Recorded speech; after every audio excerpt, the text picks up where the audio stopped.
Lorsqu'ils reçoivent la visite de H.G. Wells dans sa machine à explorer le temps, Lois et Clark découvrent que ce dernier est sous l'emprise du criminel Tempus venu du futur. Ils se lancent alors dans une course contre la montre pour empêcher que Superman bébé ne soit tué dans son berceau à Smallville en 1966. Retour vers le passé, un épisode très savoureux mettant en scène le personnage d'H.G. Wells. Alors les voyages dans le temps sont assez courants dans Lois et Clark. Disons que là, ce que j'aime bien avec cet épisode-ci, c'est surtout que ça rajoute justement ce nouvel aspect fantastique qui pouvait manquer à la série, puisque les voyages dans le temps ou les mondes parallèles et autres sont quelque chose d'assez courant dans DC Comics. Et donc là, le fait de l'intégrer, c'est une bonne idée. Surtout de la façon de le faire, je trouve qu'il est bien amené, puisque déjà la machine à voyager dans le temps en elle-même reprend le look de la machine à explorer le temps. Oui.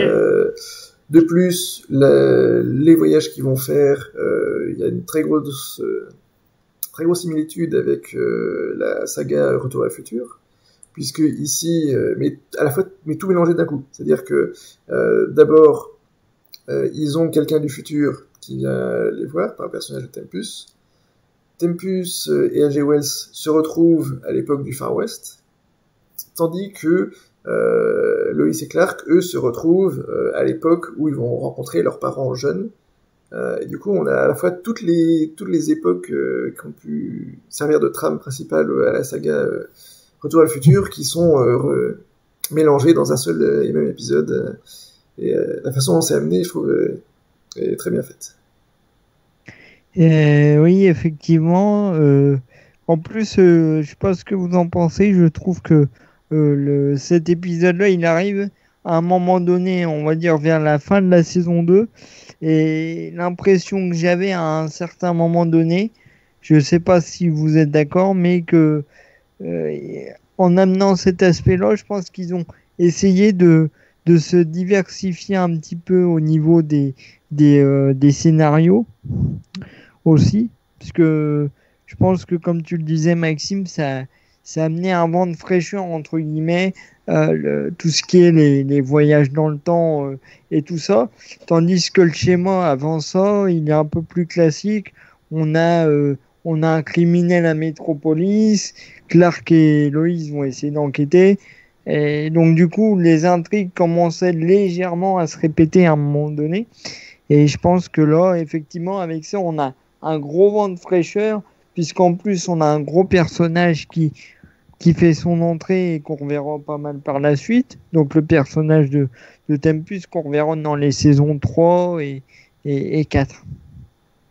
Alors ce personnage de Tempus, il a été créé, je crois, spécifiquement pour la série. Il n'existe pas dans les comics, Maxime? Pas que je sache, non. Il est uniquement pour la série. Et ce qui est assez particulier aussi, c'est qu'au final, il va devenir presque un ennemi plus redoutable que Lex Luthor. Puisque Lex Luthor, certes, il peut faire du mal à Superman, mais que dans ce temps présent-là. Alors que Tempus, lui, a l'opportunité de pouvoir venir le déranger dans toutes les époques et influer sur son passé pour modifier le présent. Et c'est ça qui le rend très redoutable. Et le fait que ce soit un personnage aussi qui a été créé de toutes pièces, bah, ça donne aussi... ils ont eu pas mal de liberté, donc c'est-à-dire qu'ils ont pu lui donner vraiment un aspect méchant, et c'est vrai que à partir de ce moment-là, on sent un peu que le personnage de Lex Luthor, c'est un méchant, mais finalement, on se demande si, avec le recul, le grand méchant de la série, ça peut pas être Tempus. Je sais pas ce que vous en pensez. C'est légitime de se poser la question. Il est effectivement très présent dans la série, comme tu disais. Par la suite, on le retrouve dans des épisodes majeurs des saisons 3 et 4. Et en plus de ça, les épisodes dans lesquels il intervient sont très importants. Dans celui-ci, par exemple, c'est la première fois que Lois est dans la confidence et sait que Clark est Superman. Mais c'est vrai que dans cet épisode-ci, Tempus voyait venant d'un futur où la société a été entre guillemets pacifiée par le couple Lois et Superman. Du coup, lui, il en a marre de vivre dans ce monde trop paisible à son goût, et tout de suite, va vouloir profiter des bienfaits du passé où la criminalité sévit encore et où il peut avoir des armes de manière très facile, surtout aux États-Unis. Et il va du coup prendre un malin plaisir à révéler à Lois à quel point elle peut être crédule de ne pas s'être rendu compte que Clark est Superman. Du coup, on va avoir tout un passage dans cet épisode-ci où Lois va faire la tête à Clark parce que il leur a pas raconté. Alors certains moments où justement elle va dire je me souviens de la fois où vous avez dit que vous n'étiez pas capable de sauter ou courir. C'est vrai que ça ajoute une toute nouvelle dynamique que par la suite on pourra redécouvrir dans les saisons suivantes, mais de manière plus véridique, puisque là aussi, dans cet épisode-ci, le fait de revenir après dans le présent pour clôturer l'épisode fera que Clark et Lois auront tout oublié. Et à la manière de Retour vers le futur, là encore, Lois cherchera à avertir entre guillemets son elle futur de ça, en écrivant sur un petit papier justement comme quoi Clark est Superman. Et mais heureusement, elle ne se rendra pas compte et Clark découvrira le mot et s'en débarrassera avant qu'elle puisse s'en rappeler de nouveau. C'est vrai que ce passage-là, je pense que c'est un des meilleurs de l'épisode, aussi par le fait au moment où Tempus révèle à Lois que Clark est Superman, c'est une impression qu'on n'a pas pour Lois auparavant, mais on sent que là, elle est vraiment déstabilisée. C'est-à-dire que c'est la première fois qu'on sent que Lois, dans son regard, elle a douté d'elle-même, parce qu'elle s'est dit, mais je réussis ce que j'entreprends, et au final, j'ai pas été capable de voir ça. Et quand Tempus lui fait Clark Kent et Superman étaient-elles stupides, là elle est complètement abattue et elle sait plus comment réagir, et je pense que c'est pour ça que elle est un peu fâchée contre Clark, parce que de l'autre côté elle se dit mais c'est un peu de sa faute à lui aussi, mais elle est complètement abattue, et c'est la première fois qu'on voit le personnage douter de lui comme ça. Et il y a aussi une scène que j'aime particulièrement dans cet épisode. Nos héros donc retournent en 1966, et en tant que téléspectateur, on va pouvoir assister à l'arrivée sur Terre de Superman. Et on va également découvrir des versions rajeunies de Martha et Jonathan Kent. Je ne sais pas si ces séquences vous ont marqué aussi. C'est vrai que aujourd'hui, avec les technologies de numérique, lorsque ces rajeunissements sont faits, ça permet d'avoir quelque chose qui est beaucoup plus crédible qu'à l'époque. Ou alors aujourd'hui, on va faire l'inverse, c'est-à-dire que en sachant ça, on va d'abord prendre un acteur jeune, et puis dans la phase présent, il va être maquillé de manière à paraître plus vieux, pour que du coup, dans sa version jeune, ils enlèvent le maquillage et tout de suite il paraît jeune. Sauf que là, comme les deux acteurs ont déjà un certain âge, ici, pour leur faire paraître jeunes, on voit quand même qu'ils sont beaucoup maquillés. Oui. Et ce qui fait que, bon, on passe dessus parce qu'on est pris dans l'épisode, et puis que, voilà. Mais c'est vrai que ça se voit quand même pas mal. On voit bien que les maquilleurs ont essayé de faire ce qu'ils pouvaient, mais on sent quand même que c'est difficile de masquer. Moi, ce que j'aime à ce moment-là, c'est aussi quand on voit la météorite, entre guillemets, le plan où on voit le vaisseau s'écraser. scène qu'on reverra à la fin des génériques 3 et 4, si je me souviens bien. Oui, c'est ça. Cette scène-là, elle est vraiment bien faite parce que ça fait un peu un coucher de soleil, aurore boréale, un peu de couleur. Et ça, c'est vrai que c'était avec le camion qui s'arrête juste devant. Ça, je trouvais que c'était pas mal. Et aussi le vaisseau de bébé Clark, je trouvais il était pas mal fait. Quand le bébé est posé à l'intérieur et tout, contrairement au vaisseau qu'il avait dans Smallville, je trouvais que celui-là, je sais pas ce que tu en penses, Maxime, je trouvais qu'il était un peu mieux fait en revoyant le... Oui, c'est vrai que l'aspect du vaisseau je trouve, est bien modélisé. Et d'ailleurs, en parlant de ça, c'est quand même quelque chose qui m'embête un petit peu à chaque fois. C'est le fait que pour le scénario, du coup, il fallait que le vaisseau arrive plus tôt, pour que justement, avant que Jonathan et Martha le voient atterrir et s'écraser, il fallait qu'ils aient un temps suffisamment long pour que Tempus trouve d'abord le bébé, puis essaye de l'empoisonner avec la kryptonite, etc. Sauf que ça veut dire que concrètement, soit c'est quand ils sont retournés à l'époque du Far West, les quelques petits changements qu'ils ont pu faire, qui a fait que ça a modifié le futur suffisamment pour que le vaisseau atterrisse plus tôt, ou bien ça signifie que c'est grâce au voyage dans le temps de Lois et Clark que les parents ont pu trouver le vaisseau, puisque ça veut dire que il était déjà atterri et que, comme on l'a vu là, c'est Clark qui lui vole de manière à faire croire que le vaisseau s'écrase pour que ses parents puissent le trouver. Mais que sans ce voyage dans le temps, et bien du coup, le vaisseau serait atterri dans l'après-midi, les parents seraient passés le soir, ils auraient rien vu et ils n'auraient pas trouvé le vaisseau. Oui, effectivement, oui, c'est vrai. Ce genre de détails serait vraiment bien pensé. Mais oui, c'est vraiment Retour vers le passé, un épisode culte de la série.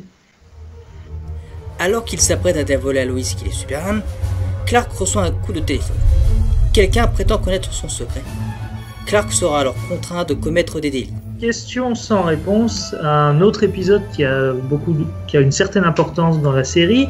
Alors ici, dès le début, on fait un lien avec le précédent épisode que nous avons évoqué, puisqu'il s'agit, le point de départ, c'est le journal de Tempus. Effectivement, c'est quelque chose dont je me souvenais pas jusqu'à avoir revu l'épisode, et qui est le fait qu'effectivement le méchant de l'épisode ici, ce qui va lui permettre de pouvoir faire chanter Clark, c'est le journal écrit par Tempus après avoir été enfermé dans un asile à l'époque du Far West. C'est vrai que là, il y a plein d'enjeux pour Clark dans cet épisode parce qu'il a une pression vis-à-vis du fait que là, il sent qu'il commence à être coincé vis-à-vis de son secret par rapport à Lois, parce qu'il sent que sa relation a vraiment changé avec Lois, et il sent que, entre guillemets, il est au pied du mur et qu'il faut absolument qu'il lui révèle sa double identité, et ça met vraiment une pression à l'épisode. Donc ça maintient le suspense vraiment jusqu'au bout. Et Clark essaye à plusieurs reprises dans l'épisode de faire sa révélation à Lois, mais avec ce maître chanteur qui le pousse dans ses retranchements, ça pose vraiment difficulté.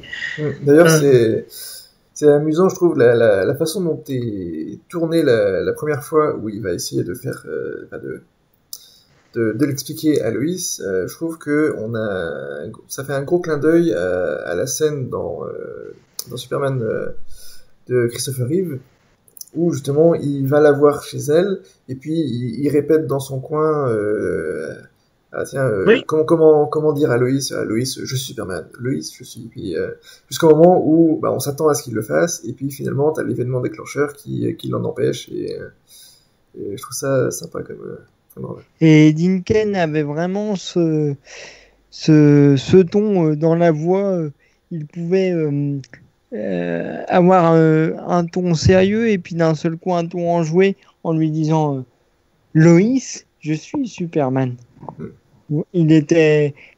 Dinkel, il avait vraiment, au niveau aussi du visage, cette expression qui lui permettait à chaque fois de changer son visage et son fameux geste de lunettes à Dinkel, j'ai toujours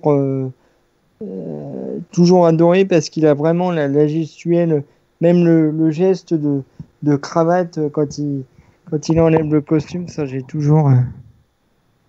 Ah oui, c'est devenu un gimmick pour la série. Dès qu'on voit qu'il bouge sa cravate, on se dit ah, ça y est, il va se transformer en Superman.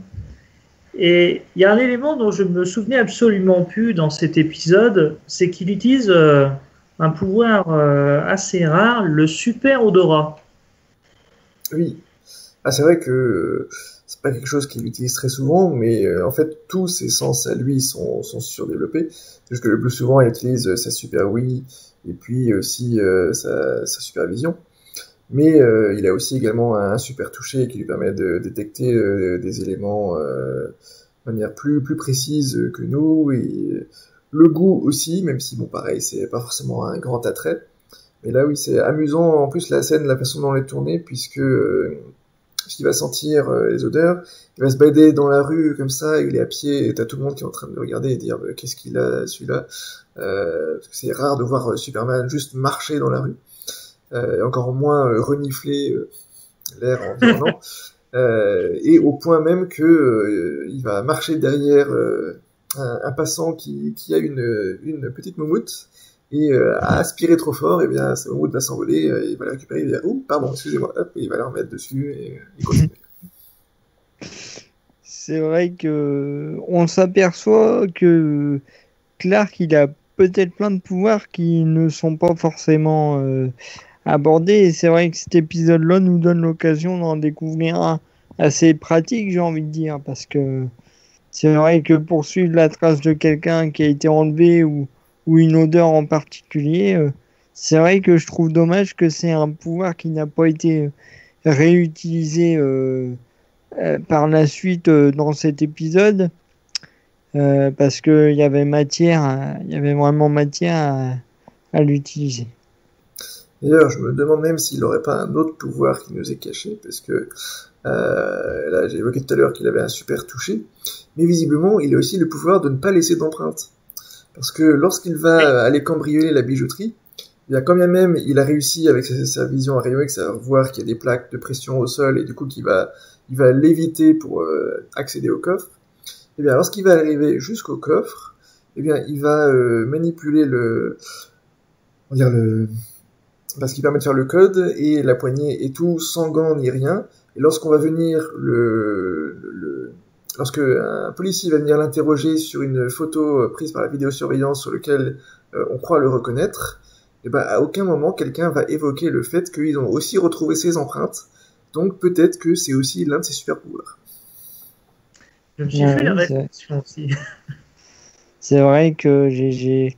Et puis c'est la seule fois où on voit Superman en tenue de cambrioleur, parce que pour le coup, c'est pas habituel de voir en plus Clark utiliser ses pouvoirs pour braquer une bijouterie, je tiens à le préciser. Et là, c'est vrai qu'en plus, au niveau du personnage, ça pose un dilemme.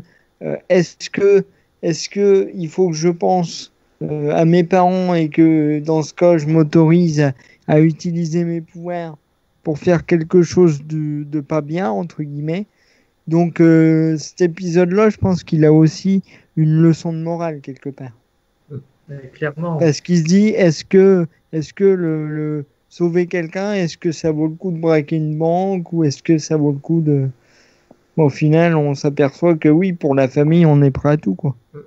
D'ailleurs, c'est pour ça aussi que lorsqu'il va braquer cette bijouterie, il va y aller en costume de cambrioleur et non pas en tant que Superman. Parce que lorsque le méchant l'a fait chanter en lui disant qu'il voulait récupérer ça, je pense que le méchant s'attendait à ce que, comme c'est Superman, il peut faire ce qu'il veut, il aura aucun souci. Mais il voulait le détruire dans le sens où faire en sorte en plus que Superman commette un délit. Et Clark a tout fait pour qu'on ne puisse pas reprocher ça à Superman. Et c'est aussi pour ça, du coup, qu'il choisit de ne pas porter son costume et d'utiliser ses pouvoirs avec cette tenue de cambrioleur. de manière à pas s'incriminer. Alors, je trouve que les deux personnages, Lois et Clark, il y a un rapprochement ultime dès lors que les parents de Clark vont se faire enlever, que Lois va apprendre que Clark est victime d'un maître chanteur pour commettre des cambriolages et va tout faire pour le soutenir et pour l'aider. Et me semble-t-il que ça joue un déclic dans leur relation. Oui, bah c'est sûr que là, contrairement à ses habitudes de s'enfuir et de disparaître au moment le moins opportun et où à chaque fois ça la turlupine de savoir qu'est-ce qu'il va faire. Là, elle se rend compte que la première fois, elle croit qu'il va aller braquer une banque et du coup tout son monde s'écroule jusqu'à ce que il lui explique que il n'avait pas le choix. Et à partir de là, elle va tout faire pour l'aider et au point même d'aller accepter une des propositions qui est de devoir déposer son corps mort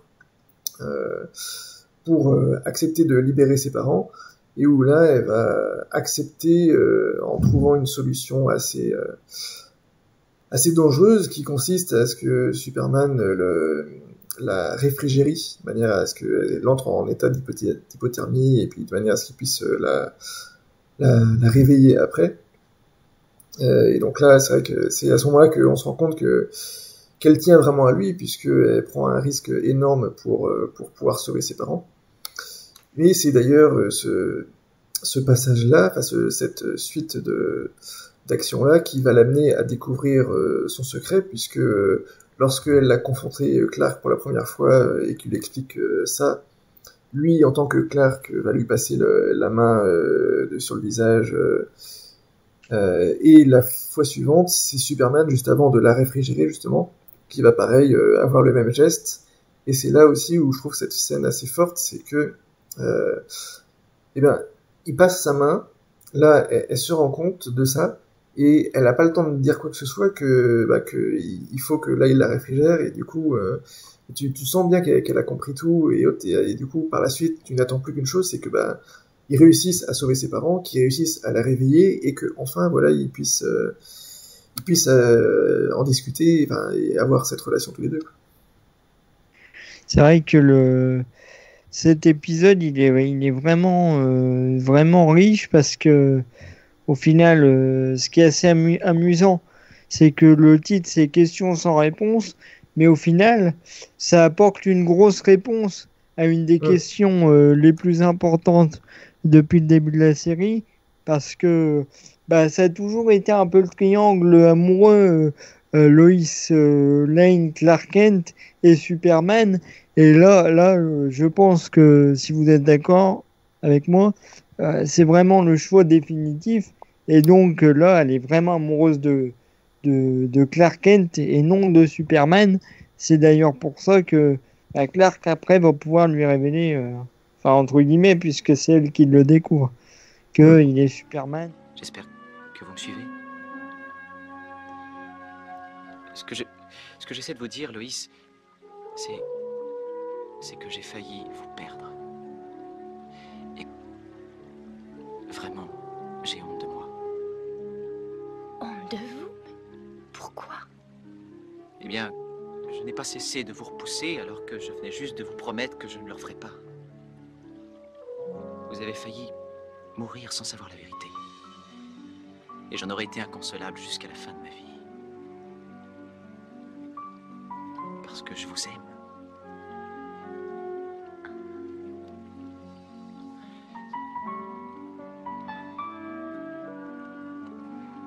Loïs.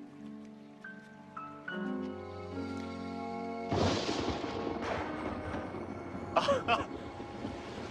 c'est pas vrai! Fichez-moi la paix! Vous voulez qu'on parte? Même si la terre devait s'ouvrir sous mes pieds, je ne bougerai plus avant de vous l'avoir dit.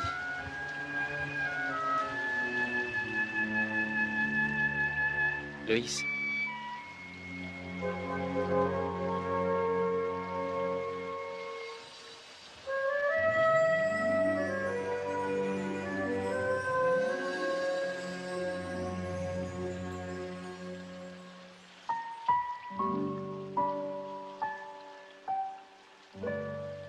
voulez-vous m'épouser? Parlons d'ailleurs du dénouement de cet épisode qui nous a tous marqués en tant que fans. Oui, c'est vrai que là, on est sur une fin de saison, et une fin de saison, comme dans sa habitude, se termine par un cliffhanger, et là, le cliffhanger est justement dû au fait du titre de l'épisode, puisque le cliffhanger s'arrête sur Clark qui se décide enfin à le demander en mariage, et c'est là où l'épisode s'arrête, et du coup, on ne sait pas la réponse de Lois. Et c'est que au début de l'épisode suivant, donc le premier de la saison 3, que elle va lui demander si la demande de Clark est une demande de Clark ou de Superman. Ce qui vient du coup officialiser le fait qu'elle est au courant de son secret, et que a priori elle n'a pas l'air extrêmement chamboulée ou contre l'idée. Et pourtant, néanmoins, dans l'épisode qui suit, on voit qu'il y a quelques tensions entre les deux du fait que lui ne lui a pas révélé ce secret, et que malgré les bonnes intentions qu'il y avait derrière, ils vont avoir pas mal de moments assez difficiles, jusqu'à ce qu'ils arrivent à une scène assez compliquée avec une bombe à devoir désamorcer, et où finalement le fait que Lois sache qu'il est Superman va être bien utile pour résoudre ce problème, et va le faire aussi se rendre compte que finalement c'est pas grave qu'il lui ait caché son secret. De manière, le plus important, c'est qu'ils s'aiment l'un l'autre, et puis voilà. Alors moi, effectivement, c'est vrai que là, on peut dire que c'était vraiment un cliffhanger dans toute sa splendeur, parce que je me souviens, à l'époque, j'étais petit, mais j'étais encore dans l'appartement à 4 pattes. J'étais devant la télé et je me suis littéralement roulé par terre, parce que dans ma tête, je me suis dit, ça va couper. Et j'étais emporté par le... Et elle a dit juste une phrase, et c'est vrai que ça a coupé là, et ça a mis une pression. En plus, je sais pas si je me trompe, mais... je crois que la saison, elle a mis un peu de temps, la saison 3 à arriver. Ça a mis un an. Il a fallu un an. Et ils avaient... Du coup, ils ont changé un peu les dialogues de cette scène-là. Parce qu'en fait, quand ça coupe, elle dit juste Clark. Et c'est ça qui m'a toujours impressionné, c'est que de la façon comment ils ont changé les dialogues. Qu'est-ce que vous en pensez? C'est que moi j'avais comme souvenir que l'épisode se terminait sur Lois qui disait est-ce une question de Clark ou de Superman? Et pour moi, dans mon souvenir, l'épisode s'était arrêté tel quel, et c'était que l'année suivante, du coup, on avait la suite. Et en fait, là, en re-regardant l'épisode, il s'avère que effectivement, l'épisode s'arrête juste sur elle qui dit Clark, et qui ne pose pas cette question-là. Et du coup, c'est que l'épisode suivant où là, on a cette fameuse réplique et ce qui s'ensuit. Exactement la même impression que Maxime. Dans ma mémoire, elle lui demandait si c'était une demande de Clark ou de Superman. Et là, en le revoyant en DVD, hop, on n'a pas cette question-là. C'est vrai que ça m'a choqué. Et aussi, ce qu'il faut se rappeler, c'est que depuis sa création en 1938, Lois Lane n'avait pas été dans la confidence que Clark et Superman sont la même personne, sauf vraiment de manière très épisodique, comme l'épisode tout à l'heure, Retour vers le passé, ou dans Superman 2, mais elle finissait toujours par ne plus le savoir. Et là, Lois et Clark marquent une étape dans l'histoire de Superman. Puisqu'après, en plus, ils vont se fiancer, ils vont même se marier, donc c'est une étape vraiment majeure. Tempus, un dangereux criminel voyageant dans le temps, est de retour à Metropolis avec un plan diabolique. Kidnapper Lois et l'emmener avec lui dans un univers parallèle. L'opération réussit. Dans le monde qui accueille Tempus et sa prisonnière, Metropolis est en proie à la criminalité. 10 secondes d'éternité. Alors c'est un épisode qui a introduit à la manière de Sliders le concept des mondes parallèles. qui est aussi vraiment très présent dans l'univers DC Comics. Est-ce que vous pouvez nous en parler un peu? Effectivement, c'est vrai que, comme déjà évoqué un peu plus tôt, ça rajoute un peu plus de fantastique encore, puisque là, on a eu pas mal dans la série, on a eu pas mal d'éléments fantastiques liés que ce soit avec Mixis Pitlick, donc un personnage de la 5e dimension. On a eu Metallo, on a eu quand même pas mal d'éléments assez fantastiques. Mais là, forcément, rajouter une dimension parallèle, tout de suite, on passe dans un niveau au-dessus.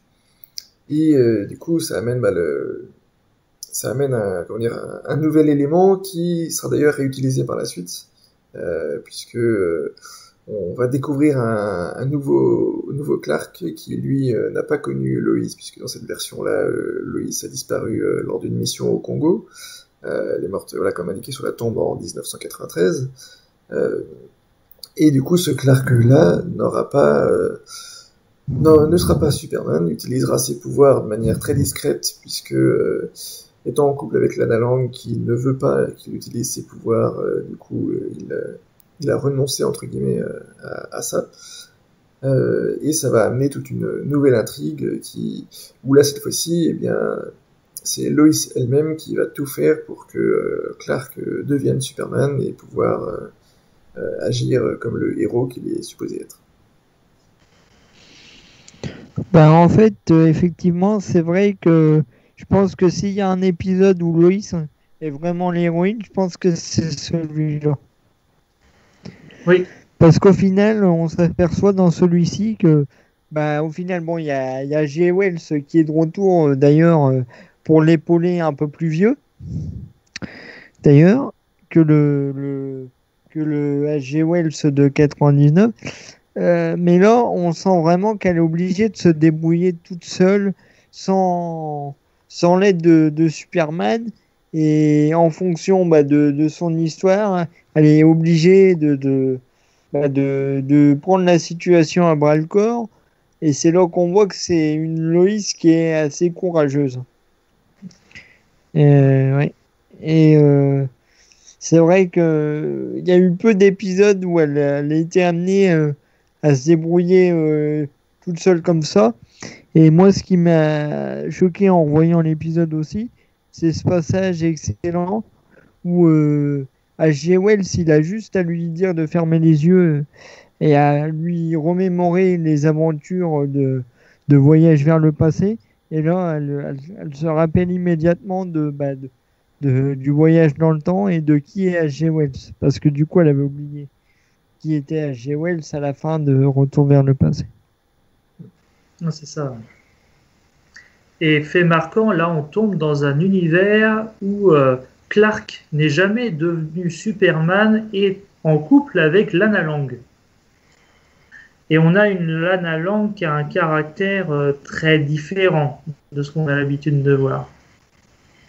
Oui, c'est vrai que là, Lana, où on la connaît beaucoup plus, parce qu'on l'a pu la voir, certes, dans les films Superman avec Christopher Reeve, incarné par Annette O'Toole, mais elle avec un petit rôle, une façon de parler, puisque disons que c'était présent que sur un film. Là où version qu'on connaît sans doute plus, c'est celle dans la série Smallville. Mais où ici, effectivement, ce qui choque, c'est le fait qu'elle soit au courant de ses pouvoirs, mais ça encore, ça semble plus ou moins logique, puisque en tant qu'amie d'enfance, même dans les comics, elle est au courant de ses pouvoirs. Donc ça, c'est pas dérangeant. Mais c'est que elle ne veuille absolument pas qu'il les utilise. Elle a comme argument celui que pouvaient avoir ses parents dans le pilote, sur le fait que s'il utilise ses pouvoirs et que les gens le sachent, du coup il va être arrêté, il va être étudié dans des labos, etc. Mais là, du coup, Clark semble là où autant il avait des arguments contre ses parents sur le fait que oui, mais il peut pas rester sans rien faire. Là, il est d'accord pour ne pas trop agir, même si on se rend bien compte que de temps à autre, il s'absente et il va aider quand même, va quand même aider les gens, même si il le fait entre guillemets dans le dos de l'anneau. C'est vrai que moi, cette version-là du personnage de l'anneau, je pense que c'est celui que j'aime le moins. Parce que on sent déjà de base que c'est une Lana qui est très autoritaire. Une Lana qui dit à Clark que justement tu dois pas utiliser tes pouvoirs, tu ne dois pas, voilà. On sent vraiment que c'est une Lana qui veut rentrer dans la norme. Et c'est ça qui m'a dérangé déjà avec le de base avec le personnage. Mais surtout, moi, ce qui m'a choqué, c'est qu'à la base, c'est l'amour de jeunesse de Clark. Et dans cet épisode-là, même si c'est une dimension parallèle, on a un Clark Kent qui n'est pas du tout amoureux, mais qui est sous l'emprise, on va dire, d'une Lana, entre guillemets, tyrannique. Moi, ça me fait cet effet-là. Parce qu'elle lui donne des ordres et elle en fait ce qu'elle veut, en fait. Et ça m'a vraiment dérangé. En fait, Clark, dans cet univers-là, n'a jamais développé son plein potentiel. Et c'est véritablement sa rencontre avec Lois Lane qui va être l'élément déclencheur, puisque c'est Lois, dans cet univers, notre Lois à nous, qui va concevoir le costume de Superman et va inciter Clark à devenir un super héros. Moi, j'ai beaucoup apprécié cet aspect-là de l'épisode. Moi, notamment le passage où elle fait cuire ses bottes. Oui. C'est vrai que c'était un passage qu'on n'avait pas forcément eu dans le pilote, où certes dans le pilote on voyait sa mère coudre le costume, mais on n'avait pas eu la confection des bottes qui du coup devaient être plongées dans une marmite pour pouvoir les teindre et avoir la bonne couleur. Et une petite note, c'est que cette fois-ci c'est Clark qui va dire à Lois que dans la valise il y a la fameuse couverture où il y a le S caché à l'intérieur, tandis que dans notre dimension à nous, Clark n'était pas au courant de l'endroit où se trouvait le S du costume. Disons que là ça vient aussi du fait que dans cet univers-là, vu que ses parents sont morts, il a certainement récupéré du coup les affaires de ses parents et il a dû tomber dessus quand il les a récupérés. Mais c'est vrai que c'est amusant parce que avant le passage où justement Clark lui dit attendez j'ai ça dans ma valise, on voit que Lois est en train de coudre et les couleurs qu'elle est en train de coudre, on sent qu'elle est en fait en train d'essayer de coudre l'emblème, mais qu'elle galère un peu parce que forcément c'est dans tous les sens et puis du coup quand Clark lui propose ça, il dit ah oui c'est plus pratique. Et il y a un aspect que j'aime aussi dans cet épisode, c'est les personnages plus secondaires. Perry White ici se présente et candidat pour devenir maire de Metropolis, et son impresario en quelque sorte est Jimmy Olsen, et ça donne une autre représentation de Jimmy. Oui, c'est vrai que dans cette version-là, les rôles sont un peu inversés puisque en plus c'est Jimmy en fait qui tient le journal. C'est d'ailleurs assez flou à déterminer quel rôle a vraiment Perry, puisque on a l'impression que comme c'est Jimmy qui dirige le journal, ils expliquent pas vraiment. Alors, je suppose que Perry doit être un simple journaliste. Mais du coup, pourquoi est-ce qu'un simple journaliste se présente en tant que maire, je ne sais pas trop. Ça serait peut-être plus cohérent si c'était le directeur du Daily Planet qui décidait de devenir maire. Mais voilà. Après, bon, c'est quelque chose qui est à accepter, mais c'est vrai que le fait de le voir en concurrence, justement contre Tempus, est assez intéressant. Surtout qu'on le découvrira à la toute fin que parmi ses soutiens dans sa campagne, eh bien, il y a le King lui-même, qui dans cet univers est encore en vie. Oui. Qu'on voit de dos. On ne voit pas de face d'ailleurs. C'est ça. Et d'ailleurs, moi, je voudrais rebondir sur ce que tu as dit, Maxime. Moi, il y a un détail qu'il y a dans cette dimension. Je sais pas si vous êtes d'accord. Un détail que j'aurais beaucoup aimé qu'il y ait pour le personnage de Perry dans notre monde, on va dire, c'est que le personnage de Perry a des lunettes. Oui, exact. Et je trouvais que, en fait, je trouve que ça aurait été pas mal qu'il ait des lunettes dans notre dimension, parce que du coup, là, pour le coup, c'est marrant. C'est pas lui qui dirige le journal, mais dans cette dimension, je trouve qu'il fait plus rédacteur de Daily Planet, justement, que dans le... J'ai trouvé que c'était un peu un effet miroir, et je sais pas si vous avez eu cette impression-là aussi. Et il y a aussi surtout le fait qu'à la fin, contrairement à la dimension réelle, tout le monde va découvrir qui est Superman. Oui, parce que le but de Tempus était de faire tomber Superman en tant que... montrer que c'est un extraterrestre, qu'il est là pour conquérir le monde, c'est un méchant. Alors que pourtant, ce qui est d'autant plus bizarre, c'est que Superman n'existait pas dans ce monde-ci, donc tu te dis que finalement Tempus aurait très bien pu faire tout ce qu'il voulait si c'était pas attaqué à Superman, il aurait sans doute réussi et Clark n'aurait peut-être pas osé aller à son encontre. Mais comme quoi, ça montre aussi que à la manière de Lex Luthor, tout mégalo qui se veut finit toujours par se faire tomber lui-même à trop vouloir tout avoir et tout manipuler. Et tu parlais aussi de Jimmy.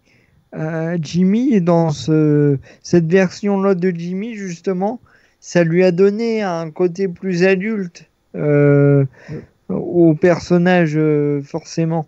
Et c'est dommage que c'est ce côté plus adulte qu'il aurait dû y avoir à Justin Wallin. Je sais pas si vous êtes d'accord, mais je trouvais que déjà le fait qu'il soit plus adulte et au niveau de la coiffe, ça passait déjà un peu mieux pour moi. Oui, c'est un aspect différent du personnage, puis c'est ce qu'on disait tout à l'heure. Dans la série, on a beaucoup ce rapport père-fils entre Jimmy et Perry.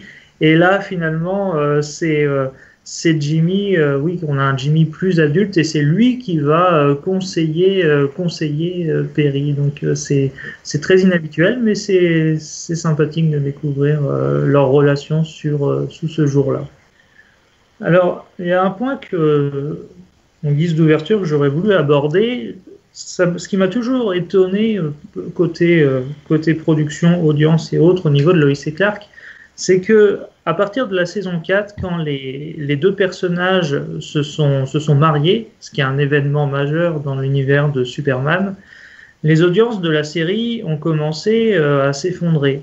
La série est passée à peu près de 20 millions de téléspectateurs à 4 millions pour la saison 4.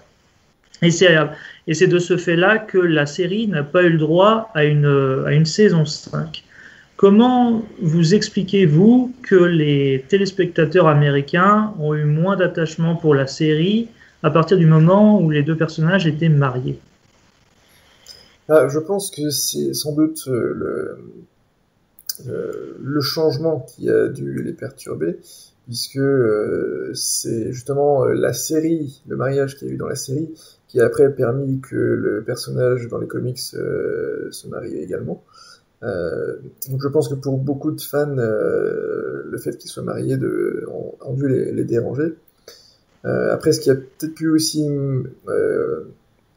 être responsable, c'est peut-être la dynamique qui n'était plus la même, puisqu'il y avait plus ces petites scènes un peu amusantes où Clark devait trouver une excuse toute si tarabiscotée qu'elle soit pour expliquer qu'il s'enfuit. Le fait aussi que peut-être du coup, comme elle connaissait ses pouvoirs, il les utilisait peut-être plus facilement en tant que Clark quand ils étaient tous les deux, et du coup on avait un peu moins de présence de Clark en tant que Superman à utiliser ses pouvoirs.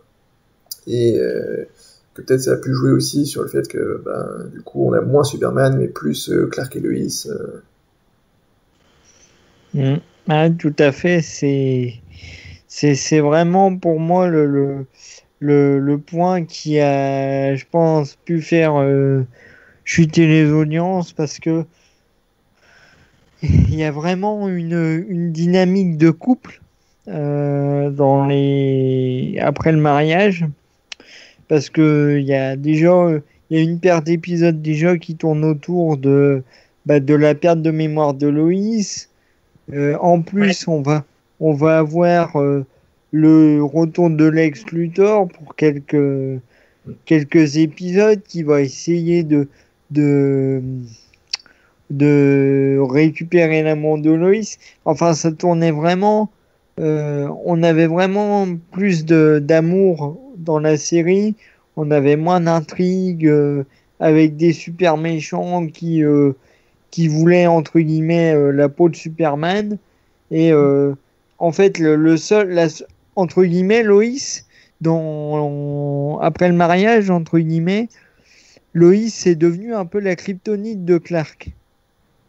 C'est-à-dire que à chaque fois, le vrai enjeu, à partir de ce moment-là, c'était plus d'avoir Superman, mais c'était de faire du mal à Loïs, quoi. Et c'est ça, je pense, qui a changé la donne de la série, parce que les gens n'avaient plus de changement, entre guillemets, niveau scénario, parce qu'il n'y avait plus d'amplitude. Parce que quand elle n'était pas au courant du secret, ils pouvaient justement trouver des prétextes, des excuses, ou trouver des bons scénarios pour faire des roulades, entre guillemets. Et là, on n'a plus ça. Et au bout d'un moment, forcément, ça tournait en rond, et voilà. Même si après, dans cette 4e saison, il y a encore des épisodes de bonne facture, il y a un autre épisode avec John Doe, justement, sur le voyage. En deux parties, oui. En 2 parties.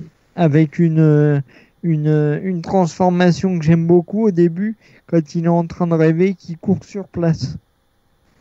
Oui, exact. Oui, tout à fait. Au début. Ça, je me souviens aussi. Et l'épisode, moi, qui m'a marqué de la saison 4, c'est avec Vixen. Oui, où Clark, Superman affronte Vixen, qui a été créé par le fils de Lex, si je ne m'abuse. Mais on va pas trop spoiler. Et alors, je sais pas, en tant que fan de Lois et Clark, il y a une série qui est en cours de production actuellement, c'est Superman et Lois. Est-ce que vous êtes en grande attente de cette série?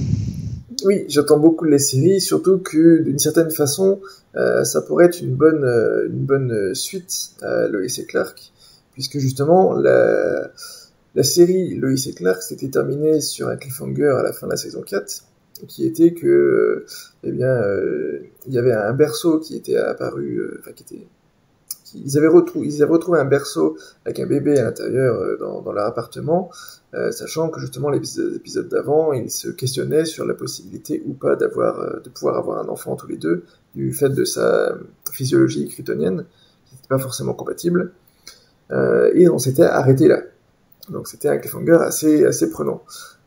Et là, justement, la nouvelle série Superman et Lois, va raconter l'histoire de Superman et Lois qui doivent élever leurs 2 enfants qu'ils ont eus suite à des événements dans le Arrowverse, et qui du coup va permettre de découvrir un peu comment élever ces 2 enfants, avec la possibilité est-ce que eux aussi vont avoir des pouvoirs ou pas, et comment le gérer. Et je trouve que du coup ça va faire une bonne continuité finalement avec la série, et ça montre aussi que depuis, tout le monde a admis que le fait que Lois soit au courant et soit mariée à Superman, soit quelque chose de totalement naturel, puisque c'est ce qu'il y a dans cette série-là, et beaucoup de gens attendent la série, et même dans les comics, c'est également ce qu'on a avec Lois qui est mariée avec Clark et qui ont un enfant et qui a aussi des super pouvoirs, et donc je pense que ce serait une bonne série. Bon, c'était un plaisir de parler de Lois et Clark avec vous. De même. Pour nous aussi, oui, c'est toujours un plaisir de voir que ces séries sont toujours au cœur du public et au cœur des fans surtout, parce que c'est des séries qui sont intemporelles. Et c'est ça qui est vraiment impressionnant avec ces séries-là, parce que c'est vraiment des séries qui traversent les générations. Et malgré l'évolution des effets spéciaux, il y a toujours vraiment ce côté nostalgie, quoi. Voilà, on prend toujours beaucoup de plaisir à la revoir. Et il faut rappeler pour les internautes qu'elle existe en intégrale DVD. Donc allez-y, ruez-vous dessus.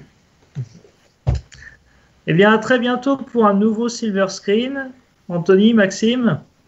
Et ben, à bientôt.